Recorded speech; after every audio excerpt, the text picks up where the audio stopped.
नमस्कार, मैं हूं पूजा वशिष्ठ और आपने लॉगिन किया है one India Hindi YouTube channel. Hindu पंचांग के अनुसार श्रावण मास की पूर्णिमा के दिन मनाया जाने वाला रक्षाबंधन का त्योहार भाई बहन के प्यार का प्रतीक है। इस मौके पर बहनें भाइयों की दाहिनी कलाई में राखी बांधती हैं, तिलक लगाती हैं और उनसे अपनी रक्षा का संकल्प लेती हैं। इस दिन रूठी बहन और भाई को मनाने के लिए आपको कुछ कहने की जरूरत ही नहीं होती। दरअसल ये दिन ही कुछ ऐसा होता है जब सब अपने गिले शिकवे भुला देते हैं। इस त्योहार को पूरे भारतवर्ष में बेहद धूमधाम से मनाया जाता है। रक्षाबंधन प्रतिवर्ष श्रावण मास की पूर्णिमा के दिन मनाया जाता है। श्रावण यानी कि सावन में मनाए जाने के कारण इसे श्रावणी सावनी या सलूनो भी कहते हैं। रक्षाबंधन में राखी या रक्षा सूत्र का सबसे अधिक महत्व है। राखी कच्चे सूत जैसी सस्ती वस्तु से लेकर रंगीन कलावे, रेशमी धागे और सोने या चांदी जैसी महंगी वस्तुओं तक की भी हो सकती है।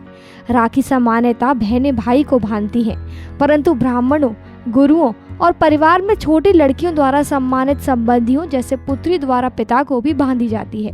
कभी कभी सार्वजनिक रूप से किसी नेता या प्रतिष्ठित व्यक्ति को भी राखी बांधी जाती है। राखी का त्योहार कब शुरू हुआ यह तो कोई नहीं जानता, लेकिन भविष्य पुराण में वर्णन मिलता है कि देव और दानवों में जब युद्ध शुरू हुआ तब दानव हावी होते नजर आने लगे।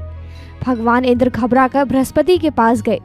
वहाँ बैठी इंद्र की पत्नी इंद्राणी सब सुन रही थी।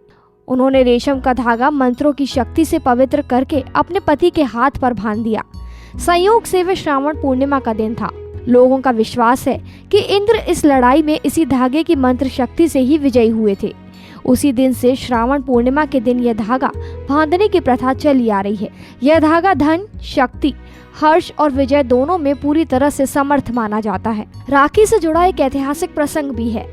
राजपूत जब लड़ाई पर जाते थे तब महिलाएं उनको माथे पर कुमकुम तिलक लगाने के साथ साथ हाथ में रेशमी धागा भी बांधती थी, इस विश्वास के साथ कि यह धागा उन्हें विजयश्री के साथ वापस ले आएगा। राखी के साथ एक और प्रसिद्ध कहानी जुड़ी हुई है। कहते हैं मेवाड़ की रानी कर्मावती को बहादुर शाह द्वारा मेवाड़ पर हमला करने की पूर्व सूचना मिली। रानी लड़ने में असमर्थ थी तो उसने मुगल बादशाह हुमायूं को राखी भेजकर रक्षा की याचना की। हुमायूं ने मुसलमान होते हुए भी राखी की लाज रखी और मेवाड़ पहुंचकर बहादुर शाह के विरुद्ध मेवाड़ की ओर से लड़ते हुए कर्मावती और उसके राज्य की रक्षा की।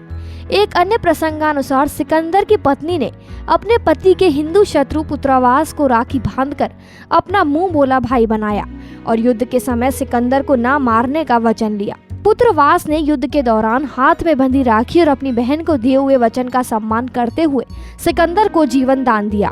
रक्षाबंधन के त्योहार में रक्षा सूत्र यानी राखी कच्चे सूत से लेकर रंगीन कलावे या कई महंगी तरह की भी हो सकती है, लेकिन इस पावन त्योहार में रक्षा सूत्र या राखी से अधिक महत्व उस भावना का है जिस पवित्र भावना के तहत बहनें भाइयों को राखी बांधती हैं। ऐसा कहा जाता है कि रक्षाबंधन के मौके पर पुरोहित यजमानों के घर जाते हैं और उन्हें राखी बांधते हैं, जिसके बदले में यजमान पुरोहितों को दक्षिणा देते हैं और भोजन कराते हैं। रक्षा सूत्र बांधते समय पुरोहित एक श्लोक का उच्चारण करते हैं।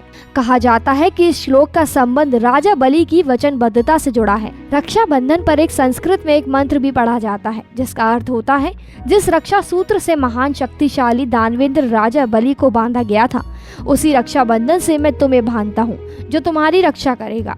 रक्षाबंधन भाई और बहन की आत्मीयता और स्नेह के बंधन से रिश्तों को मजबूती देने वाला त्योहार है। शायद यही कारण है कि इस त्योहार पर न केवल बहन भाई को बल्कि अन्य संबंधों में भी राखी बांधने का चलन है। रक्षाबंधन के मौके पर स्पेशल डिशेस भी बनाई जाती हैं, जैसे घेवर, शक्करपारे, नमक पारे।